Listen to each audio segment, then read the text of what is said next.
Go. The words we like to hear. 7 o'clock straight up. Brian.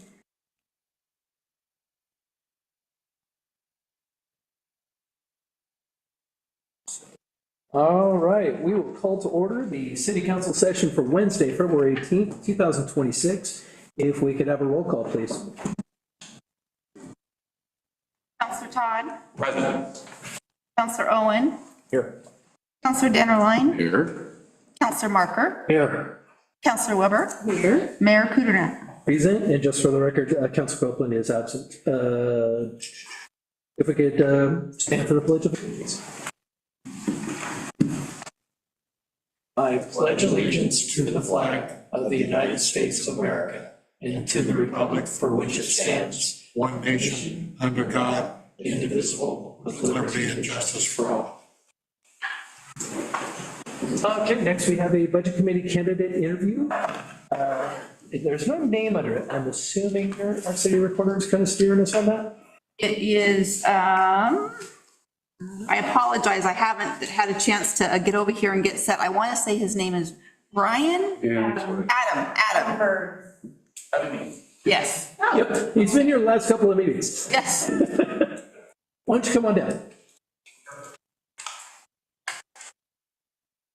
If you could just real quick, just introduce yourself, give us a very quick synopsis of your background, what makes you interested in running for Budget Committee? My name is Adam Bird. I live actually just a 5-minute walk away in one of the towns, rented out.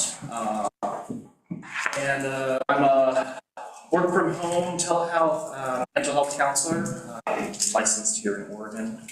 And the reason why I decided to help out is there was an openings for Budget Committee. Sounds like we need some help on that front. And I always figured that, if you really want to make a change, start local. Start within yourself first, then your home, then your community. And you should put that into practice. Excellent, thank you very much. Do you have any experience working with budgets? I would say that, there's managing the house budget, but as far as something closer to more official, I'd say I used to chair for a sort of community annual event that involves cosplay, and part of that responsibility was managing costs for different segments of the event, including programming, handling registration costs. So, remember, people wanting to attend the event, how much they're going to pay, so we get revenue, how do we just distribute those costs. So I would say I'm not licensed anything, I never took a degree in it, but I kind of have an understanding and background when it comes to event planning. So that's kind of where I'm at with experience on that. Okay. Does anybody on council have any questions? Okay. As far as, understanding specifically the finances of, city finances, I believe we do a good job of going over that. We're not requiring that of you. We have a former chair that's probably going to get railroaded into being a chair again. And She's in the back you of can the try to hide. Yeah, try to hide. But he does a very good job of explaining the process. Well, by state law, we have to do this now. So, and if you have any questions, we encourage you to raise your hands, but, but the fact that you're interested and you want to join in and learn about this is good, and we appreciate it. Absolutely. Unless anybody else has, I think that's a good enough interview. You're here, you're interested. Yeah. All right, let's do this. Thank you very much. Yep. Do we have any citizens wishing to comment on agenda items other than public hearings? No requests were received. Okay. Next is to adopt the minutes from January 21st and February 4th, 2026. Anybody have any comments? I make a motion that they be adopted. Second. We have a motion and a second. All in favor, say aye. Aye. Any opposed? That works. Council business. Now we come to appointing a member of the a citizen member to the Fairview Budget Committee. Yeah, Mr. Mayor, I make a motion to appoint Adam Bird to position 1 with the term expiring 12/31/2029 to the Fairview Budget Committee. Second. We have a motion, we have a second. All in favor, say aye. Aye. Any opposed? That passes. Congratulations. Welcome to the committee. We will see you in May. Yes. Next, we have appoint a member to the Public Safety Advisory Committee, Deborah Laymaster. Okay, so there is one open position remaining on the Public Safety Advisory Committee. If you recall, back in, I can't remember if it was in December or January, council chose to not fill one position and keep it open and to continue recruiting. The same applicant that we just appointed to the Budget Committee, Adam Bird, is requesting to be appointed to the Public Safety Advisory Committee as well. He is eligible to serve on both committees, and he has indicated that he would be willing to serve on both committees. So in preparation, a draft resolution was prepared. To take action, or we can have us continue recruitment. Well, unfortunately, our council liaison for the Public Safety Committee is not here tonight. Does anybody else have any comments, concerns, questions? Everybody's looking at me. Well, Yeah, well, we're thinking of the old days. yes, and your light was on. I I think this council knows I take this pretty seriously with appointments to the Public Safety Committee because it's such an important topic. I loved being on the committee. I also work in mental health as a therapist, so I think that that is a fantastic background and experience that brings that perspective. I think that's really important to understand the mental health crisis that's going on in our communities. So I absolutely think that I absolutely support Adam being appointed to the Public Safety Committee. Okay. As far as me, I love having a fresh face and a fresh voice. I think that's never a bad thing. If nothing else, if it's not a good fit, you learn real quick. The fact that you want to, I think that will help you, it will help us. I like hearing, I like seeing new faces, not just the same 17 faces on all these committees. Agreed.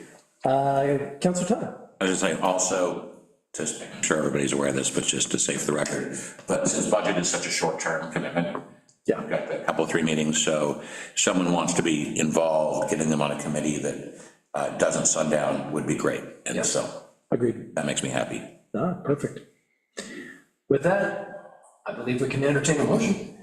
I make a motion to appoint Adam Bird to the Public Safety Advisory Committee, position 2, with a term ending December 31st, 2026, not 2026. 2026. I second it. Adding a couple of centuries on there. Okay, we have a motion and a second from Councilor Marker. All in favor, say aye. Aye. Any opposed? 2 for 2, congratulations. It's usually not that easy. Next, we have a text amendment, Alex Lopez, if you want to come on down, we have a text amendment for residential care facilities, ordinance 3-2026. If we, actually, let's go ahead and have the city recorder read the amendment by title, which I just did. So ordinance 3/2026, an ordinance amending the City of Fairview Municipal Code, Chapter 19.30, residential districts to add residential care facilities as a conditional use in the R10 zoning district, subject to certain standards. Okay. If you can go ahead and give us, oh, he needs control of the laptop.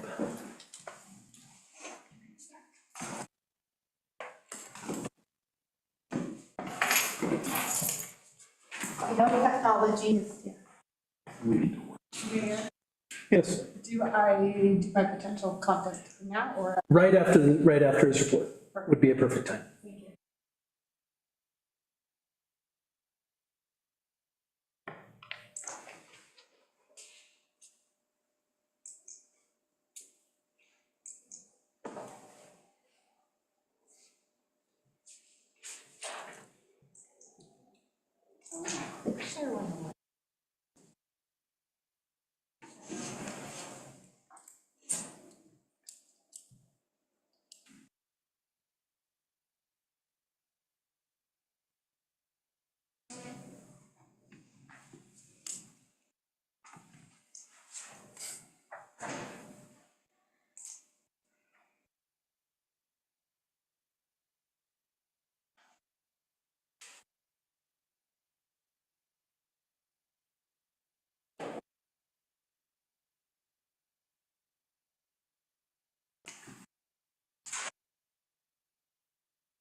Good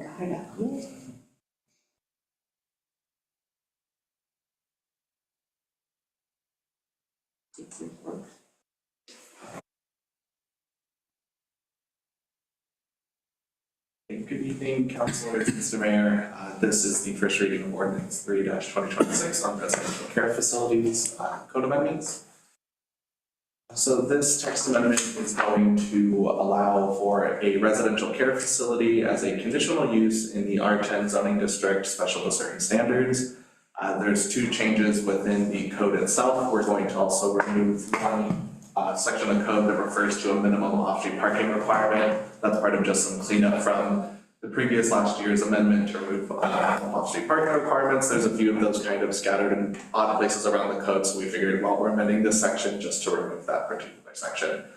We're also going to add some language related to the residential care facilities that are, if they're in R10 zone, they must be located on a property that both abuts and takes primary access from a minor arterial road. So a residential care facility is defined as a facility licensed by the Oregon Department of Human Resources that provides residential care alone or in conjunction with treatment or training or a combination for 6 to 15 individuals who don't need to be related. These facilities provide 24-hour home care in a home-like setting for adults and individuals with disabilities. The applicant owns and operates a residential care home, which is located at 20435 Northeast Halsey, which is also in the R10 zoning district. The difference between the residential care home versus the residential care facility is just the number of people that are within the facilities.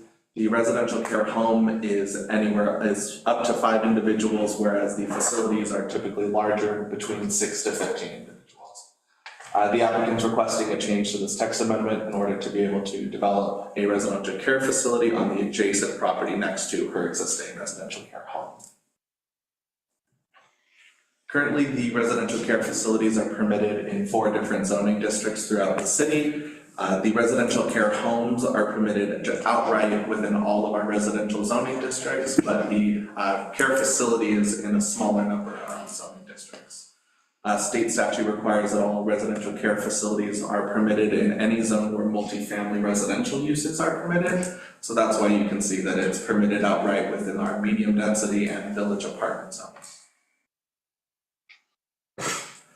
So when we had our original pre-application meeting with the applicant, we recommended applying this as narrowly as possible to kind of have the applicable lots that this would go into effect for be as minimal as possible.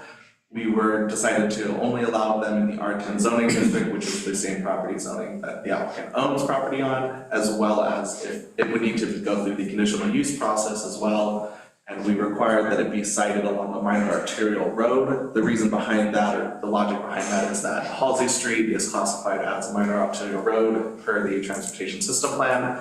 That road is designed to handle larger influx of traffic. It's able to handle any sort of larger volume. But noted that this type of facility, the residents don't drive themselves. They are there 24 hours a day. The only traffic that's really generated is from people that work at the facility and different care providers that visit the site with certain frequency. So we figured that Halsey Street, if you took access from it and the property abutted it, it would be able to handle any sort of minor increase in traffic versus if it was located in an R10 zone further back along 205th with more of a traditional residential feel to it.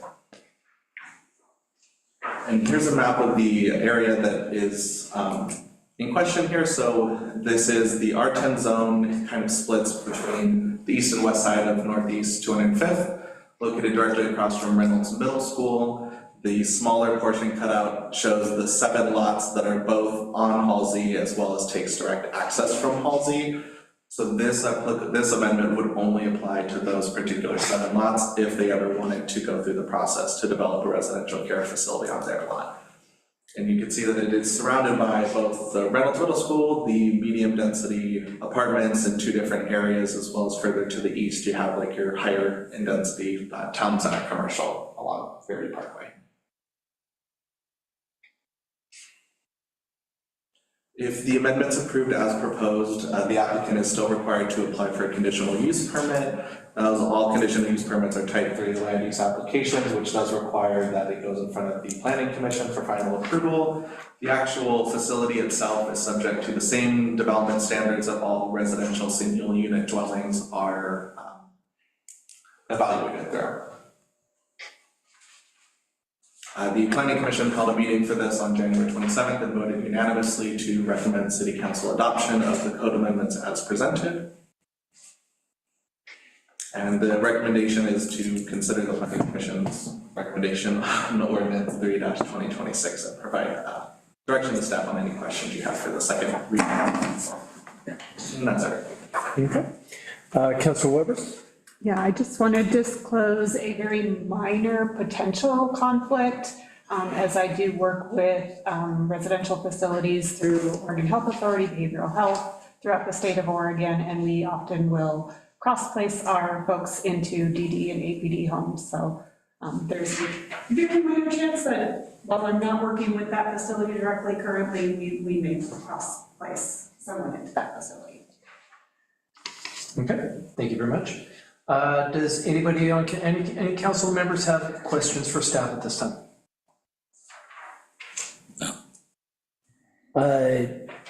I guess my only question is, I have noticed a pretty big uptick in parking on the adjacent lot that they're looking to convert over.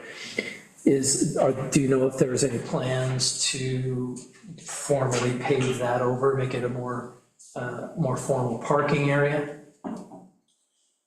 I'm not aware of this time. I think when they do construct the residence, that would be submitted at a time when they go through their conditional use permit as far as being able to show that they have adequate parking on site. Like mentioned, there is no minimum parking required, so it's just a matter of kind of striking a balance between the two, but that's something that we evaluated. But they are looking to to demolish what's there and put in a new building. Correct, yes. Got it, okay. Council Marker? My wife works at a residential care home in Vancouver. I'm interested in knowing how many patients would be at this facility, and would it be monitored 24 hours a day? They're allowed anywhere from 6 to 15 individuals, and my understanding in communication with the applicant is that it is 24-hour service is provided, and there is someone there at all times. But we don't know exactly how many people are going to be there, correct? Not specifically, no. They're just allowed up to 15, so. Okay. Yeah. Anything else? Okay, if does the council wish to move forward with this to a second reading? Sure. I'm seeing a lot of head nods. Head nods, wow. I need sleep. Then I would say the second reading and public hearing for this ordinance will be scheduled for March 4th, 2026. Thank you very much. Thanks, Mark. Thanks, Alan. While there's no true direction on the next item, being the discussion and deliberation coming out of the executive session, I would like to make a motion that we direct staff to prepare an amendment to the contract language as far in regards to whether it is there's a sunset date or it is an open date as reviewed and approved by the city attorney. Second then. Okay, do we need to vote on that? Yes. Okay, just checking. So you want to do a roll call vote? Yes.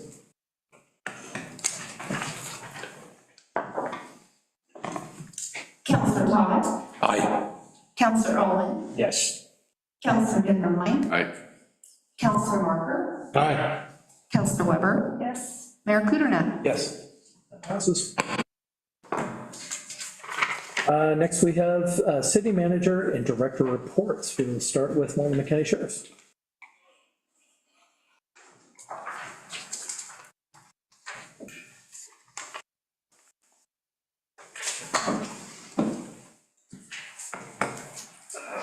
Good evening. I don't like saying it out loud, but I don't want to jinx it for next month, but it's been a relatively quiet, it was a relatively quiet January. So I'm sure I'll come back in March and things will have blown up. But we'll start with traffic stops made in the city of Fairview. We've done a couple different traffic missions throughout the month. That resulted in 175 traffic stops. I don't have the data for all over, but or for where exactly they all took place, just the total. Total police calls for service were 490, and of those, 195 were dispatch calls for service, meaning someone called non-emergency or 911.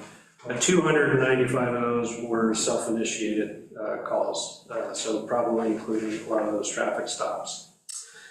For detectives, there were 20 new cases that came to the detective office for the month of January. 13 of those were closed, meaning that there was a disposition of some sort on those, leaving 7 that are still open under investigation.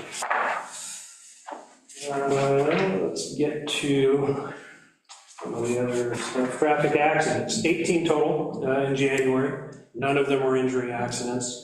Like we talked about at the last meeting, there were 5 that involved Fairview Parkway and some various form between the freeway and up here. So none of those were injury. Most of those were non-injury or hit and runs. And again, the call before the storm. Where do I have it? Yeah. So if you look at crime trends or criminal trends, I guess you could say, we're kind of in the lull, and the winter weather tends to have that effect. So like I said, I hope we don't get to March and then April and things will build up. So for the month of January, there were, of all the crimes reported, 9 of them were person crimes, 12 of them were property crimes. Those are substantially lower than what we're going to see starting in April, May, June, July, and then throughout the summer. So I hate to say the calm before the storm, but I've been doing this long enough to say it's the calm before the storm. I think you're missing a golden opportunity to just say, we are doing such a great job. I mean, well, if I say that, then I have to come back in July and say that we're not doing a great job. Why are the numbers quadrupled? I gotcha. Councilor Weber, you have a question? I do. Looking over your reports, the 2 that stand out to me as most concerning is that it appears that there are 2 open cases under investigation for rape.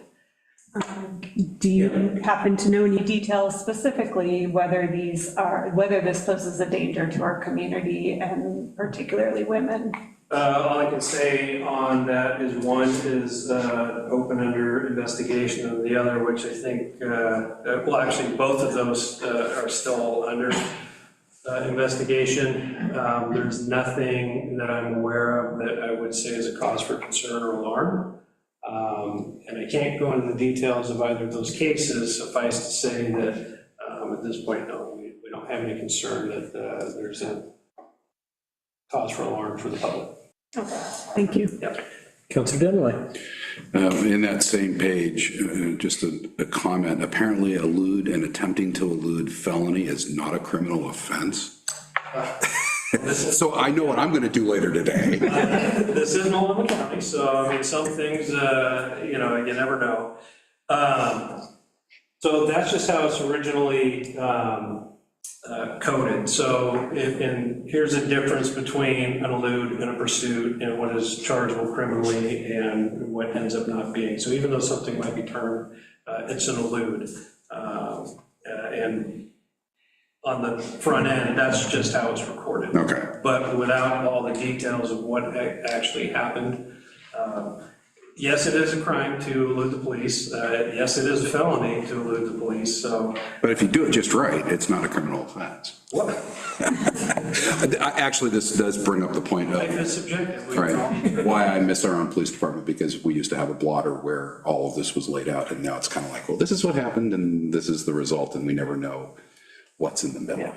And it's nothing personal. That was one of the things I used to enjoy, was opening up the Outlook and seeing that some moron did something this way. And now it's just, here's what happened. We're not naming anybody. We're not telling you what happened. A lot of blank space. In fact, I noticed that in this month's report, you've actually taken out that section that always said redacted for whatever reason, so.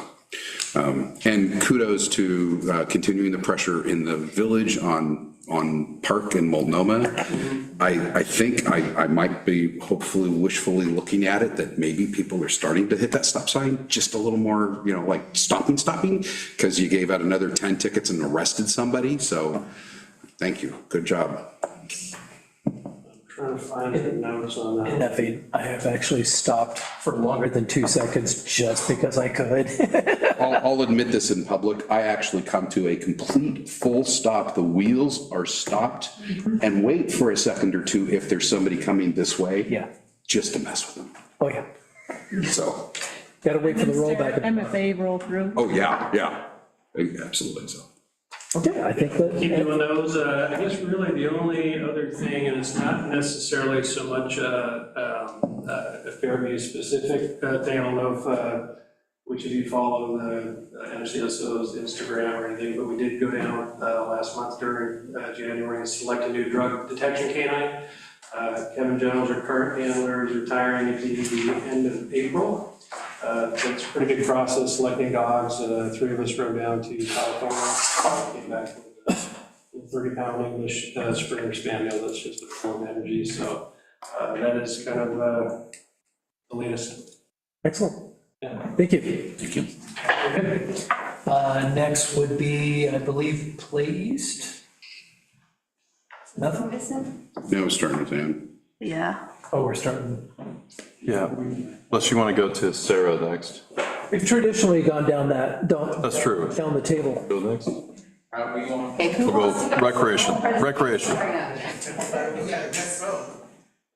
And Mayor, if I may say, we have also a lot more people stopping the stop sign over here on Village and Market as well. Yeah. Because I watch them and people are stopping now, so. Thank you for saying that. I know you and I've spoken and you do notice that. Hard not to. And just a hint, his office does look at that intersection, just to let you know.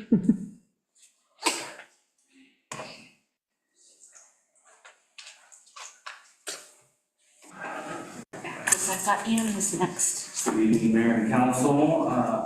On the dais is also a Place annual report, which has a little bit more detail of what I'll be covering today. But we'll just do a quick highlight of the accomplishments we've been able to do over the last year. Here are the 6 items we'll cover kind of quickly as you guys get weekly and monthly updates. During last fiscal year, we served more than 1,200 registered participants. This number again doesn't reflect all of our free programming. These are just straight registration through our registration software. This still doesn't reflect the 42% increase. Just 2 quick things I included on here. Obviously, the big dip in COVID, and then you see us kind of resurging back. And then in 2023-24 is when we signed the new extension contract. IJ was the City of Wood Village. Registration revenue kind of follows suit with registration increase. The big factor with the big spike is also increase in registration fees. So that will increase that number quite significantly as well. And we've added a lot more programs. One thing we have seen this fiscal year though is a decline. So we've seen overall a 20% decline in registration revenue. Factors that we've heard through the community is just feeling the cost of living increase has really impacted a lot of our neighbors and families that we serve, as well as just, concerns with activity around the federal level and how people feel going out of their homes and things of that nature. So we've seen those direct impacts in our participants.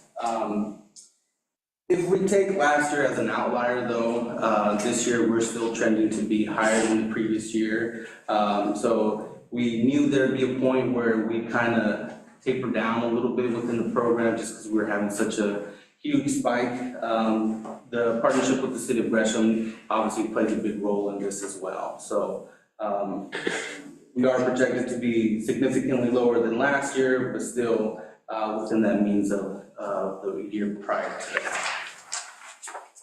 Registration revenues, we anticipate the same thing, but overall, I think we see this current winter term, a quarter where we kind of level out, where we won't see that huge decrease. So we're hoping that this can help us end the fiscal year on a good note. Please participated in all 3 city events, as well as Wood Village events. We held 3 of our own events, plus several other community events during the summer and year. Last year, we offered 7 weeks of our free summer lunch program, providing more than 1,100 meals into our community. During the Play East Rec Night, we also gave away 200 backpacks filled with school supplies to our community. Whatever we did have left over during that event, we donated to Fairview Elementary through First Community Credit Union.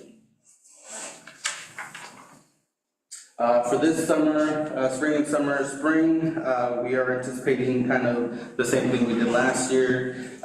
One thing we are looking for in the summertime is kind of decreasing the number of camps we offered. Last summer, we offered 40 camps. This year, we're about offering half. We just think this is a better right size for what we're seeing in our community right now. And we have an opportunity to increase those camps if need be, but as of right now, this is what we're looking for summer camps. Summer lunch program, we'll do 7 weeks again, and helping the Reynolds School District just offer meals during the summertime. That's it for the report. I'll take any questions you have for that. Does anybody on council have any questions? Looks good. Thank you for the hard work that you're doing. I know part of my report was just made easier, so thank you. I appreciate it. I think we're good. Thank you. And then I'll just quickly do my monthly report. So the Play East board did meet on the 3rd of February. The big focus was the annual fundraiser. In the annual report talks about last year what we were able to do. This year we're hoping that we can do something similar, hoping to increase a little bit on annual fundraiser, and so we're looking at alternative means of fundraising as well. So maybe looking at local businesses to host a fundraising night where we can help bring in business into them, and then we get a portion of proceeds for that evening. We also held our very first Valentine's Day craft night.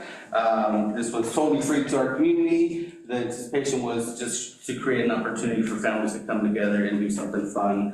For our first night, we had 30 community members, about 20 kids and 10 parents coming out there. So for the first one, I think it was a good hit, and we'll continue to offer these. We've got some good feedback on other event opportunities that they would like to see us offer during the year. As you know, we are also doing events, and Annie's currently working on a bunch of events, even though, they're laid out during the year. But the first one, obviously Easter, the annual, the Play East fundraiser, with the Fairview Summerfest, as well as the Public Service Recognition Week. I will mention that events will have some changes to them, but the hope is that they still bring that spirit of enjoyment and just be memorable for our community. I do want to take the opportunity to shout out both Annie and Nancy for their tremendous work that made my job a lot easier. And I'll take any questions on that as well. Good. All right. Thank you very much. Thanks, Erwin. All right, where do we want to go from here? Because I've already messed things up. Okay. Thank you. Pick a number between 1 and we'll just pick a number. just random, just shotgun. Well, no, we just I know. back and work our way forward. It's easier for me. Ira was supposed to go after me because I don't have a beautiful presentation. Planning commission, not as, visual. I don't know, depends on what you're working on, really. You have enough former planning commission members up here, we remember quite a bit of visuals. All right, so I will just jump into things since I don't have slides. So overall, in planning, the planning division or planning staff, we issued 54 land use permits in 2025, which includes a whole range from home occupation permits to temporary uses, food cart renewals, pre-application conferences, land divisions, and design review. The Planning Commission, of those 54, they reviewed a much smaller subset. So they reviewed and approved 4 type 3 quasi-judicial land use applications. And then they made recommendations to council on 3 sets of legislative text amendments. So just to review the applications for new development that came to the Planning Commission, they approved a site design review for a 6,700 square foot expansion to the existing AD Truck Services facility at 230th and Sandy. The construction has been completed on that expansion, allowing the business to offer additional servicing for their truck customers.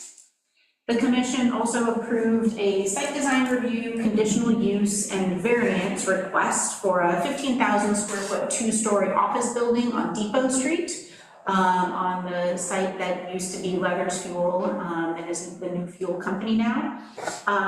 The permits have been applied for, and the business intends to start construction this summer.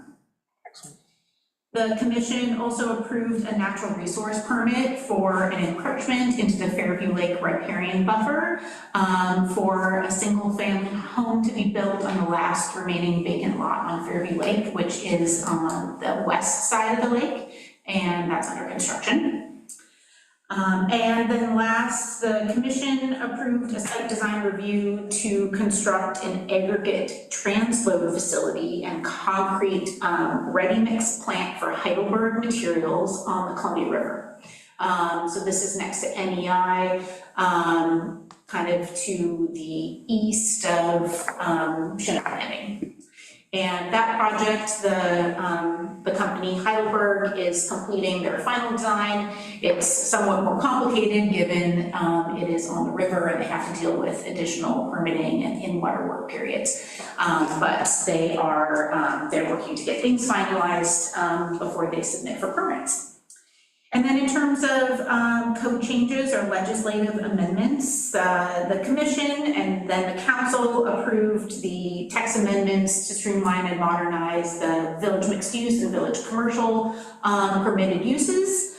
And then another amendment was for compliance with the climate friendly and equitable communities rulemaking, which council then adopted, which removed off-street parking requirements for compliance with that state requirement.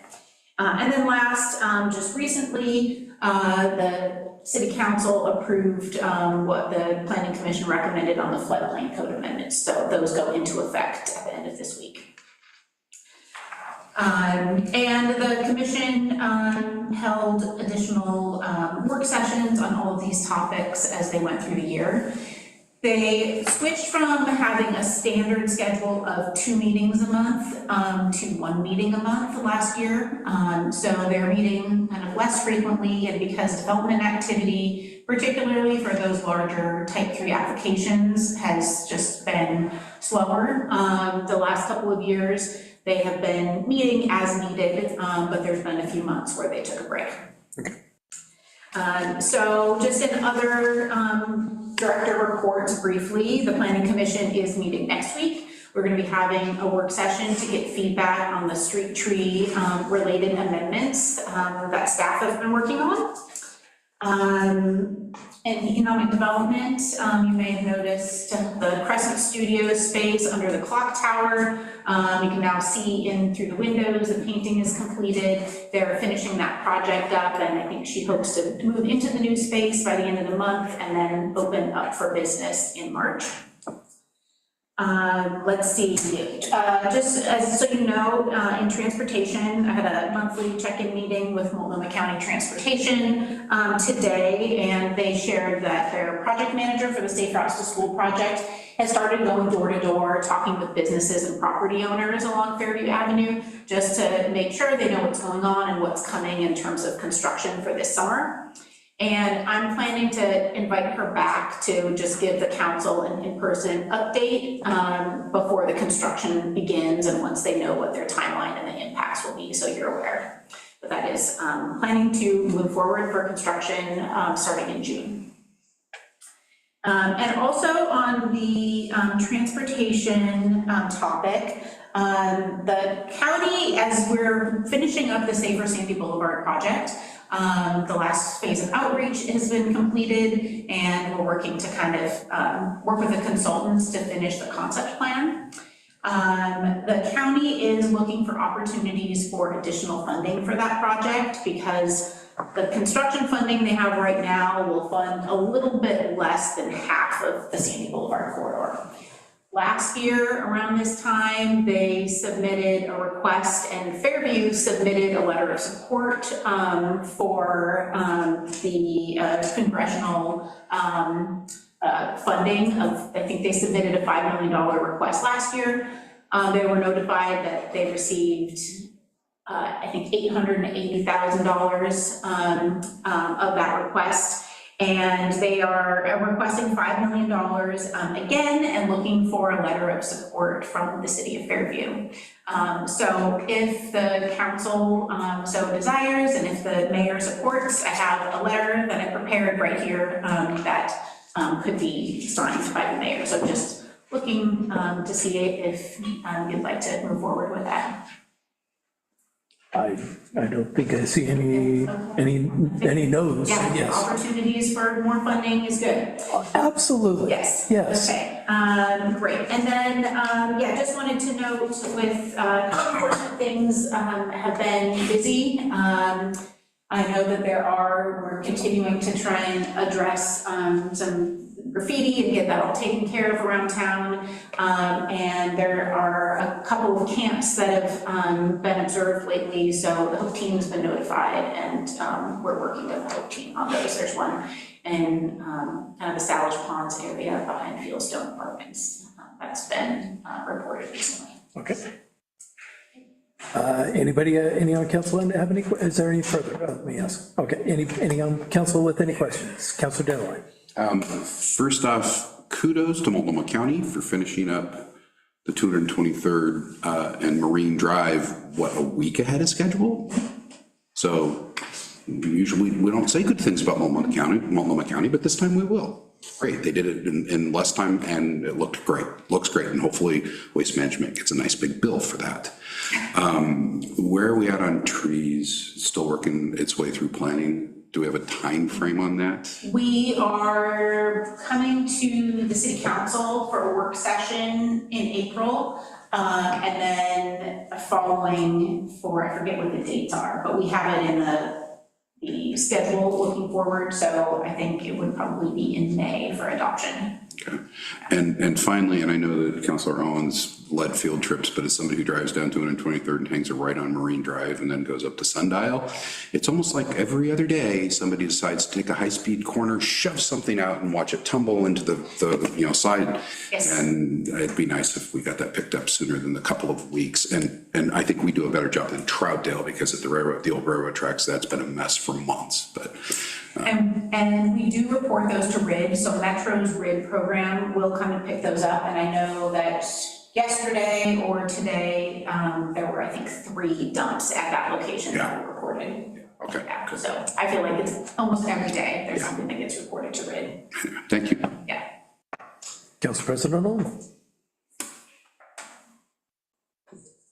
Just looking for a status on 223rd, just north of Sandy Boulevard. So it's where the new apartment came in, and there's parking now on 223rd, which has never occurred, at least in the amount of time that I've lived here, which is about 30 years or so. But it kind of slipped in, I think, and so I'm just wanting to understand when the parking signs will be installed. Yes, I did ask the county about that again, and it is on their list. But they let me know that because of the, I guess, more urgent winter weather-related maintenance activities they've been needing to take care of, other emergency situations, they haven't gotten to it yet, and they said it would be when the weather improved this spring that they would get to items like replacing or installing new signage.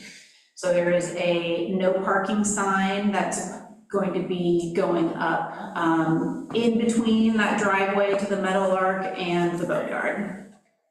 Okay, it's great, but winter, I'm sure they've been doing a lot of planning for a winter that's happening tomorrow, but this has been going on a while. And so I hear what they're saying. They're busy, they do a lot of work, they do a lot of really good things.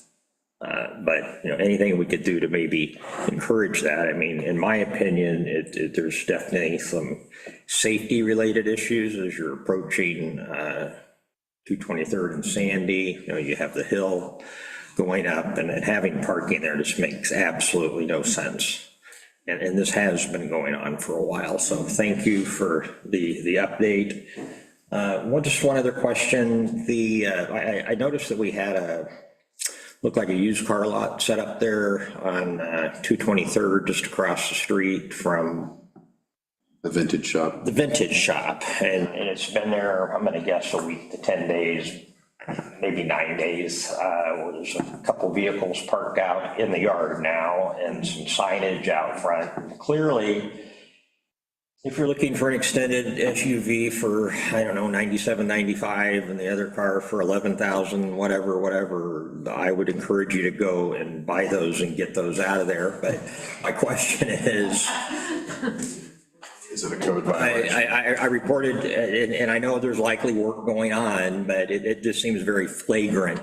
And those are the kind of things I would hope we're just like on it, right now, unless there's some reason that you can do that.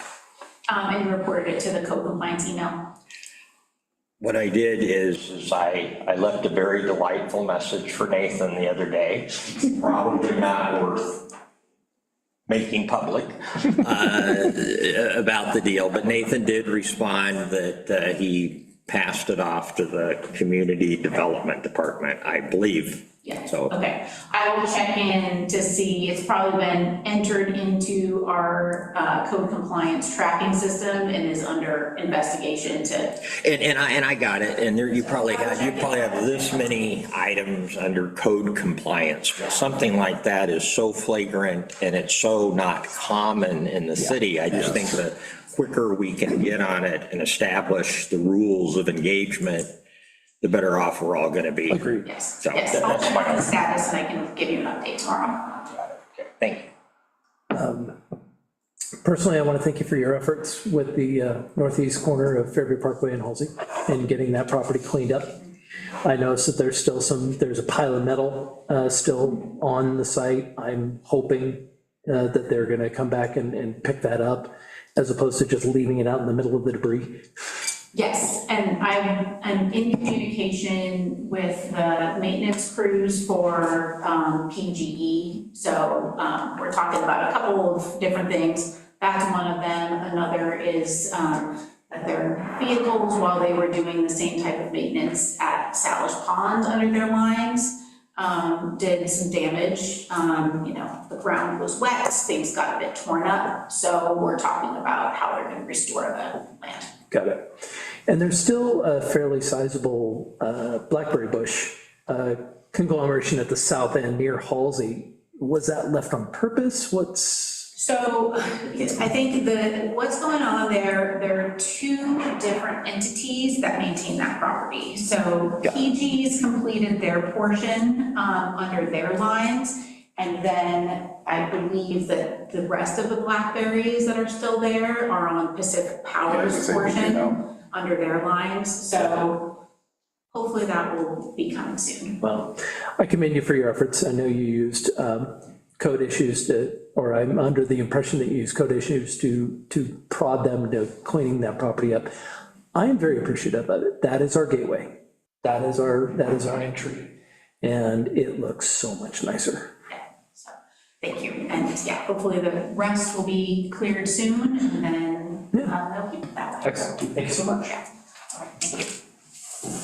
Next would be financial department.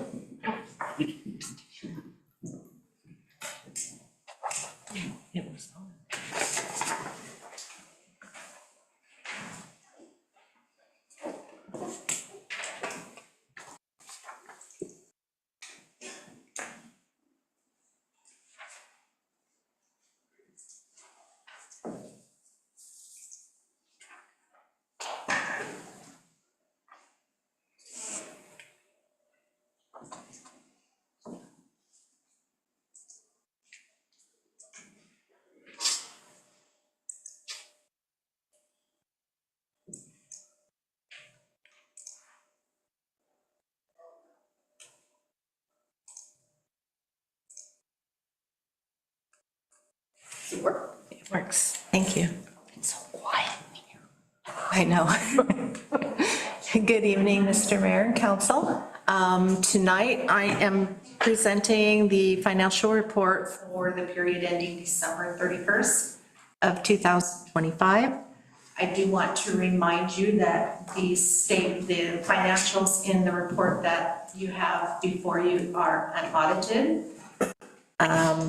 And I wanted to let you know that the fund balances that are used in this report, I don't know if you remember in the previous report, I used budgeted fund balances because I hadn't had a chance to reforecast those fund balances after the completion of the 2021-22 audit.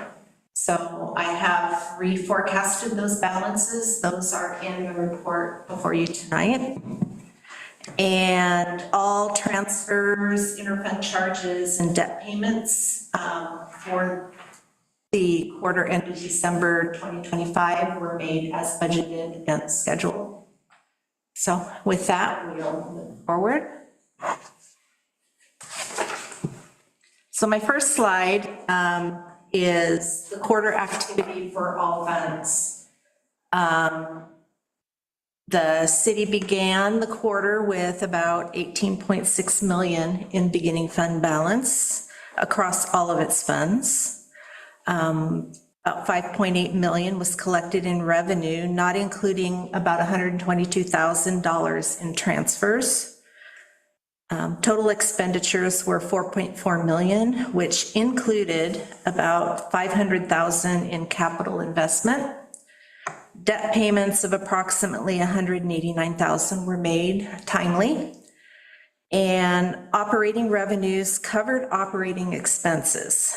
The majority of property taxes due were collected in November and December, so this really boosted the city's revenues for the second quarter of the fiscal year.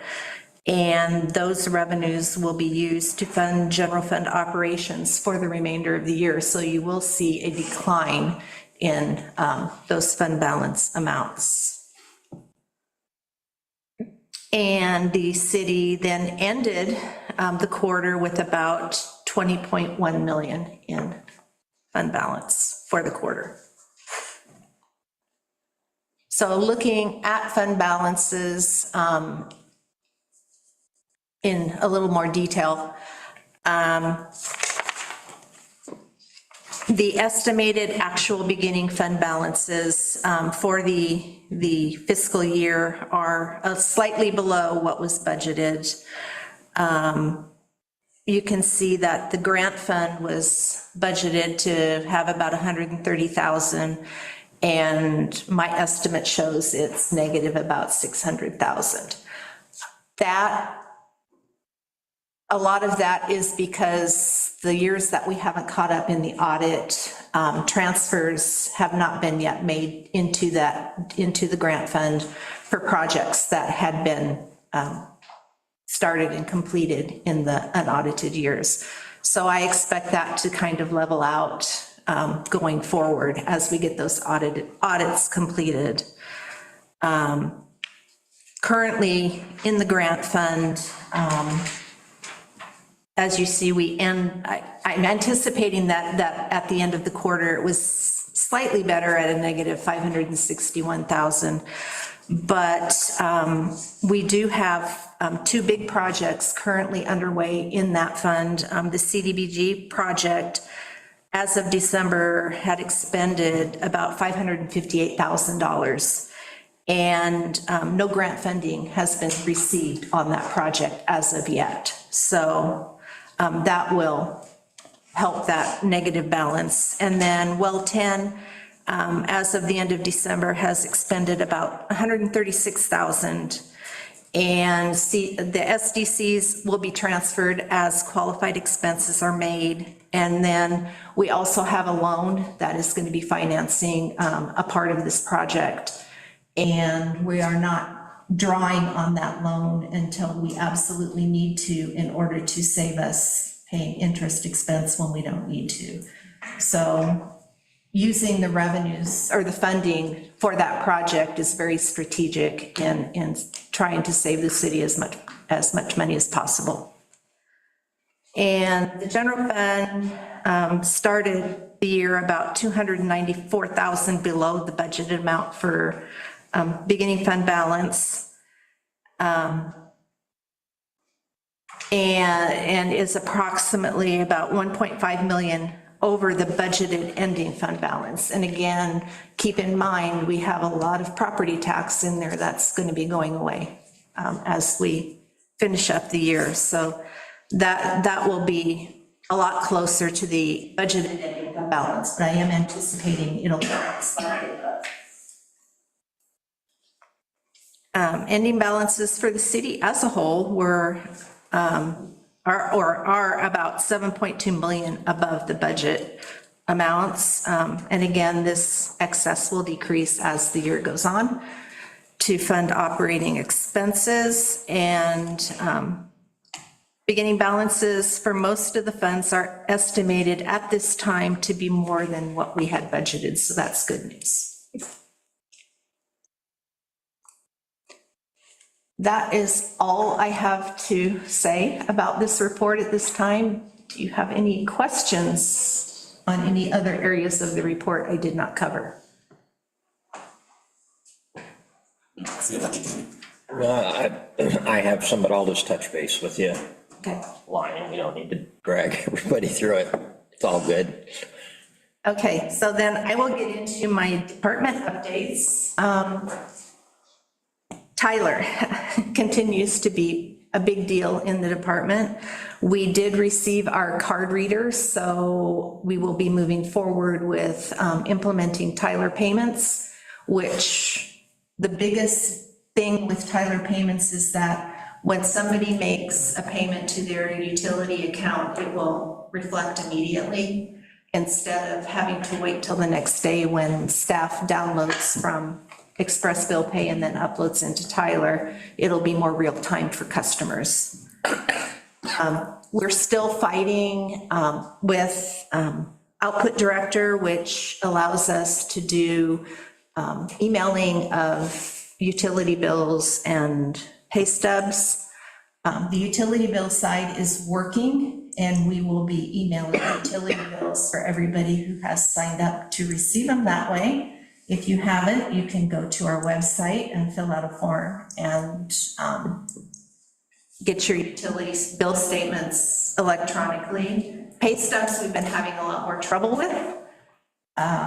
For whatever reason, the payroll side doesn't like to email the pay stubs. And hopefully by our next, I keep saying next payroll. We've today had some good progress with that, and we're hoping with the next payroll next week that we'll be emailing our pay stubs as well.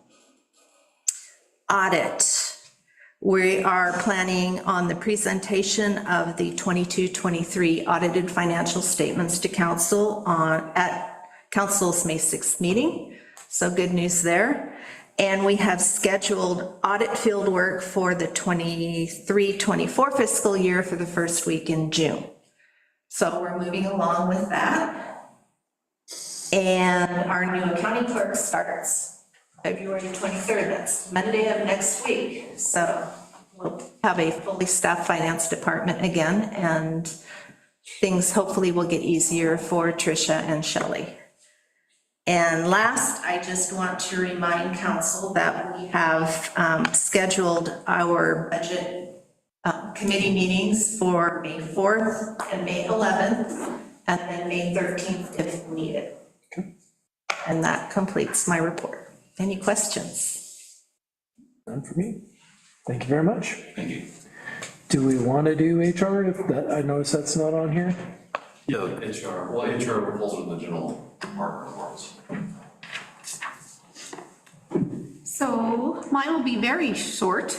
I have completed the Well 10 project webpage.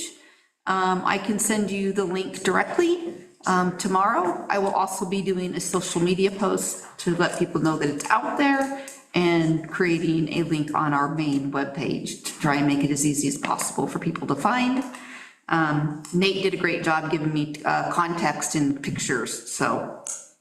And then the only other thing is our Public Works Director. We have 2 top candidates, and we are proceeding with second interviews scheduled for next week. So more to come on that. Excellent. So unless you have any questions for me, that's all I have this evening. Any questions? No. Perfect. Okay, thank you. Thank you. City Manager? Thank you, Mr. Mayor. Just really quickly on the Public Works Director, that second interviews are with the staff, some of the staff, not all their staff, but I'm really big on having both the directors and myself and the staff involved. Any rate, thank you, Devery. A couple quick updates. Overall, city is doing really well. All of our employees are hardworking, and our processes are getting more streamlined. We're putting more procedures in place, putting more policies in place. Fire services update. Mayor Kudina or Councilor Weber may say more about it, so just really brief on it's called the EcoFist, County Fire Services Task Force. Right now, we are in the process of getting ready to look at costs from different proposals, and proposals would be Fire District 10, Fire District 1, Clackamas, and also a proposal to Gresham puts together something. So more to come on that, but ultimately just a reminder that the whole purpose of this is to look at information, gather information, so we can bring back a comprehensive report or a series of reports to the council so they can make informed decisions. Second of all, I wanted to talk a little bit more about what Sarah had said about our county roads. So today I met with Margie Bradway, and she's the Director of Community Services for the county. She's over all of everything that she has to do with us, the county roads, engineering, maintenance, everything. So I went down to the county, met with her today. It was a really good conversation. We talked about the needs of the city, talked about she asked me to kind of rank our needs, and as far as maintenance to start with, and I will say the 3 biggest things. One is trash pickup. You may not be aware of it, but we were spending about a day, Bob's not here to tell me, about a day and a half worth of staff time picking up trash on county roads, just so it doesn't look awful. We also, we have the issue of potholes. There are potholes that I've been driving over on a year that haven't been fixed yet, which I had John put in work orders like 8 months ago, and they fixed 2 of them and left the other 5. And there's also the situation with our signs. We have signs that I don't know that Margie even knew that some of these signs are so faded, you can't even read them anymore. So they're laying in the bushes down on. Some are laying in the bushes and some are, yes, some are, yeah. So anyway, but we had a really good conversation. She explained, apparently they have a lot of staff shortages and they're having funding sources issues now. But the three big asks I had, number one ask was, I want to have a really direct person or contact of whom I can get information we can really get going. And I want to know also, a big ask is let us know when it's going to be done. I realize it could take time. Let us know when it's going to be done. So we'll be tracking. On the meantime, Sarah actually met with her staff today at not the same time, but same day separately and talk with them as well. So they're actually gonna be working, we're gonna be working on doing a tracking system. So we can track what they're doing and we can, when we get requests or when we have things going on, we know what's going on. My last ask of her was something to consider. This would be a council decision, I've ever got to it, but I wanted to at least open the conversation. That is with, would the county entertain any thoughts of us taking over some of the maintenance, some of the signs, some of the potholes, some of the picking up trash, or will you bill us? Can we, not bill us, can we bill you for picking up trash and taking care of things? So she appreciated that very much. She's gonna take it back to her leadership team and talk about it. So something I'll follow up with on the future if I haven't heard from her. But I just wanna let you know, we are, it was a really good conversation. She seemed very open to discussions, and we're moving along on that direction. So again, it was not something I would sign, it would be come for the council, but I wanted to at least get some information, have a conversation with her. Also, quick little update, as you may or may not be aware, when I first got here, one of the things I asked him to do was work on utility audits for all the utilities, and that was even before Ann got here. But Ann got here, of course, she's had a lot to work on, but she has been working on that with her team. And right now, we are at the point where just the ones we've uncovered, it's upwards of $100,000 in revenue we're losing a year by entities not paying because they haven't been billed. And I'm not going to give you those names in the public session because I don't think that would be a good idea. But there's a lot of people that aren't being billed. I won't give you the information, but I'll tell you the situation. There was one resident who was supposed to hook up in 1997 to sewer when it went through. The resident, for whatever reason, chose not to hook up. We don't know why. Our code requires hookup, and just recently discovered it. It's been since 1997. This person is not hooked up. This person has only, and because this person is not on the only utility they've have is sewer. They won't have water because they're served by another district. So because of that, they haven't been paying public safety fees, haven't been paying stormwater, haven't been paying the public works garage facility fee, nothing. Even the 75 cents water suppression fee has not been paid. So anyway, we're working with that person. They received notice out yesterday, notice that they have 60 days to hook up to our system and start paying, or they will be assessed. So my point is there's a lot of things, and I want you to be apprised if someone comes and complains to you, well, come talk to me, we'll give you the information. And there's a lot bigger companies that haven't been paying, haven't been doing stormwater and so forth. So anyway, I just want you to know that we're working on that. Ann's team's doing a great job, and the idea, and I shouldn't say just Ann's team, Public Works is also working very closely. And as we go through, we'll be eventually auditing every single utility user and every single property to make sure that we're getting what we're supposed to be getting. So, and let's see here. That's all I have. Unless anybody has any questions. Any questions for city manager? Okay, thank you very much. Thank you, Mayor. Let's see, we've got mayor and council reports. It's February, so we'll start at this end. Councilor Todd.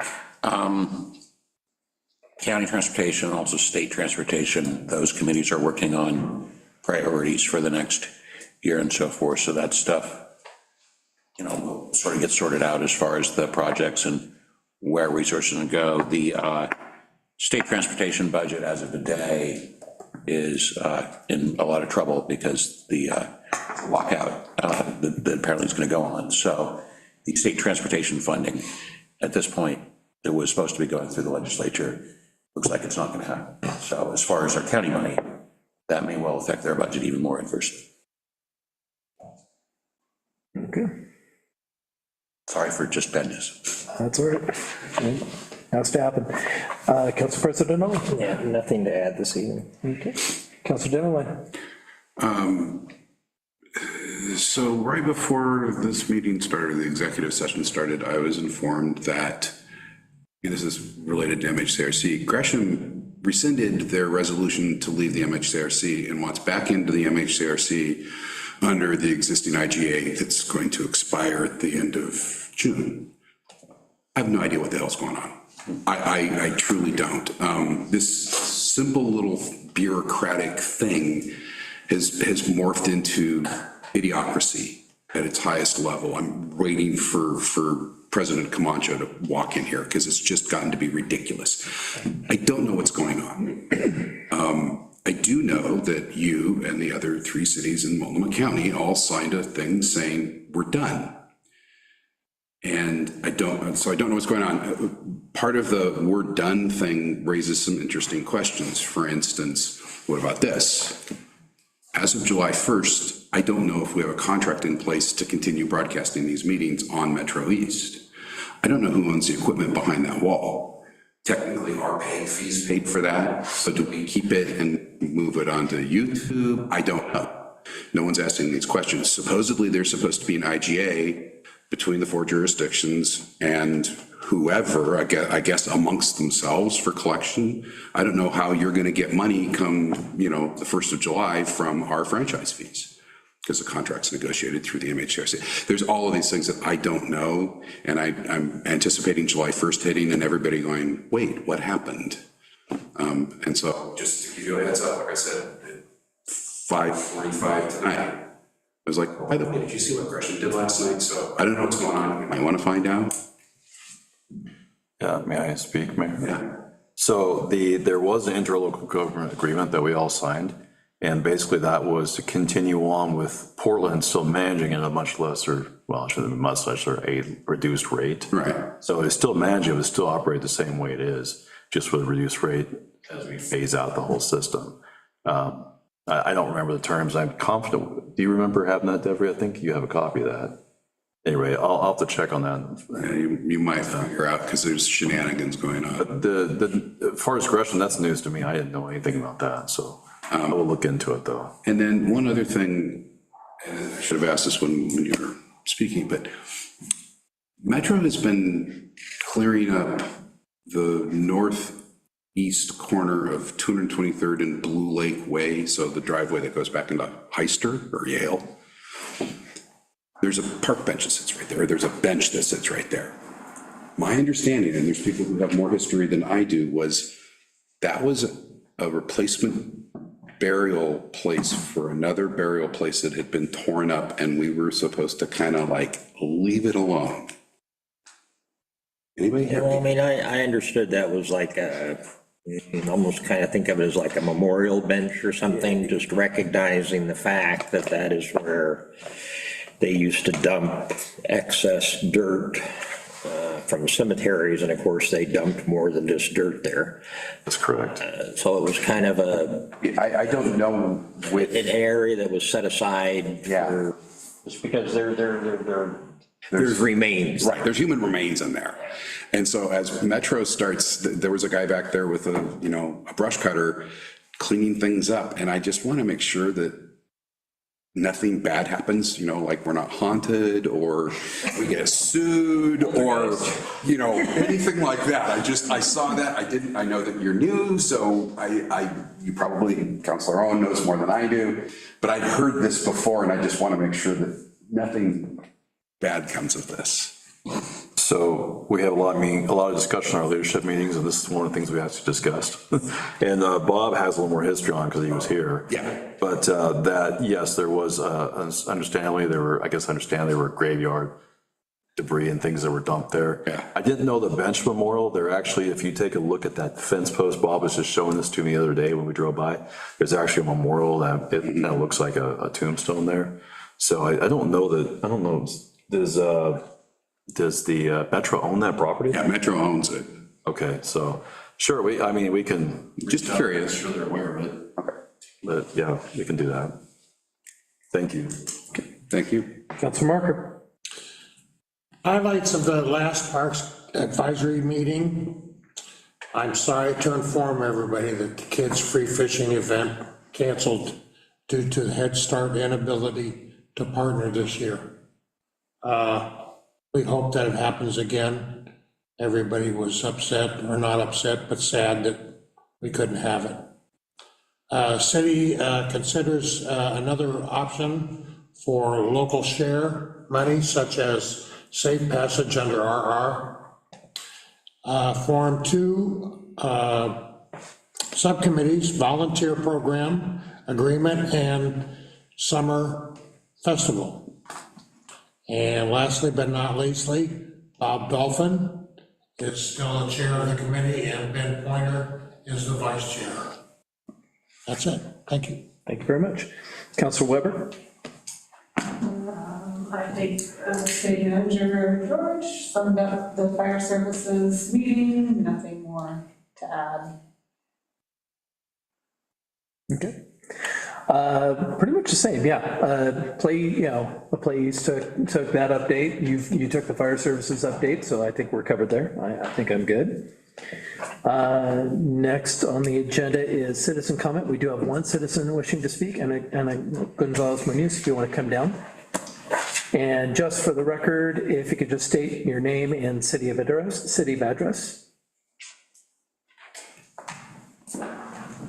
Good evening, Mayor and City Council members. My name is Ana Gonzalez Munoz, and I wear several hats in this community. I serve as director of the Rhino School Board. I am the director of community defense for Latino Network. I am a longtime resident and leader of this beautiful city of Fairview, and I'm an immigrant from Mexico who has lived in Oregon for more than 30 years. I'm here to report that not everything is beautiful in the city of Fairview. I don't know if you heard, but our immigrant and refugee communities are living in fear because of aggressive federal immigration actions. Families are withdrawn from their daily lives to avoid being wrongfully profiled and targeted. Children are afraid to go to school, parents are afraid to go to work. But I want to be clear that this harm is not limited to immigrant and refugee families alone. The effects are being felt across our entire city. Local businesses are losing profit due to customers' response to the uncertainty and fear. Schools are in crisis because they don't know how to adequately support students, families, or even their own staff during this time. We have received reports of suspicious individuals wearing gator masks, knocking on residents, random residents here in Fairview, here in our backyard, right? And these are persons that are creating confusion because we know that federal agents do that. They don't identify themselves, they wear gator masks, and they go around trying to falsely profile brown people. So if they see brown people in a home, they'll go and try to gather data from them, their names, where they're from. So this is happening in our community. Many US citizens from Fairview have been mistakenly taken by federal agents. Federal agents who continuously violate constitutional rights by forcing themselves in homes without a judicial warrant. As elected leaders, I demand that you take action. First, publicly acknowledge the harm and fear federal enforcement actions are causing in our city. Second, publicly affirm your commitment to safety, dignity, and well-being of all Fairview residents regardless of immigration status. Third, affirm your commitment to serve Fairview residents by protecting their federal constitutional rights. And finally, provide clear communication, resources, and clear leadership so families, schools, and community members know that their local government stands with them. We are in a humanitarian crisis.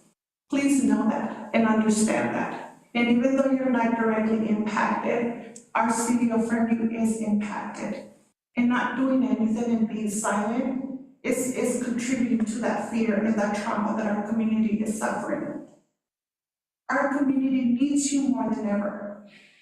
Please send a message to protect compassion and courage to our community.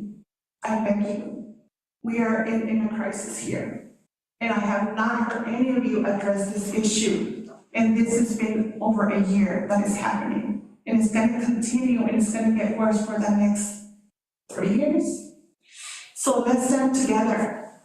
I, as a community member of the city, as a Latino Network staff, as a school board member for the Reno School District, I want to work with you. I want to collaborate with you. I want to create some type of strategy so we can support not just the immigrant and refugee community, but our whole community in general.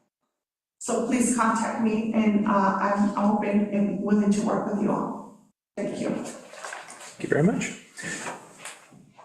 Do we have anybody else, any other citizens wishing to speak on non-agenda items? No requests. Okay, thank you very much. Then we will entertain a motion to adjourn. Mr. Mayor, I'd like to answer what she just passed out to us. First of all, I'd like to say that my wife is Black and my stepdaughter is Black. I just got my stepdaughter from Kenya a month ago. I have tried to keep an eye on her as best as I can because I know what's going on out here. I watch the news like everybody else, and some of the stuff that I've seen is horrifying.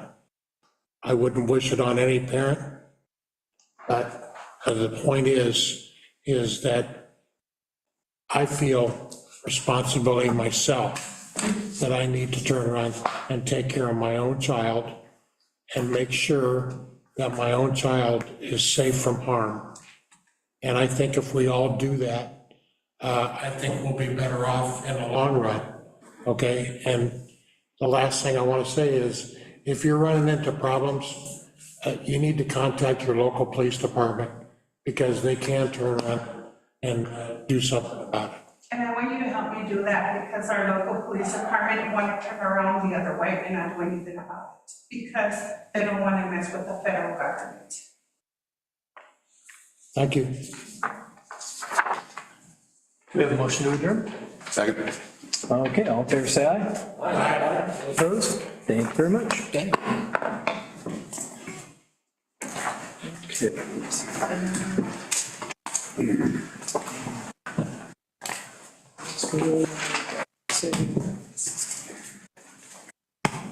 Suppose I should put this away.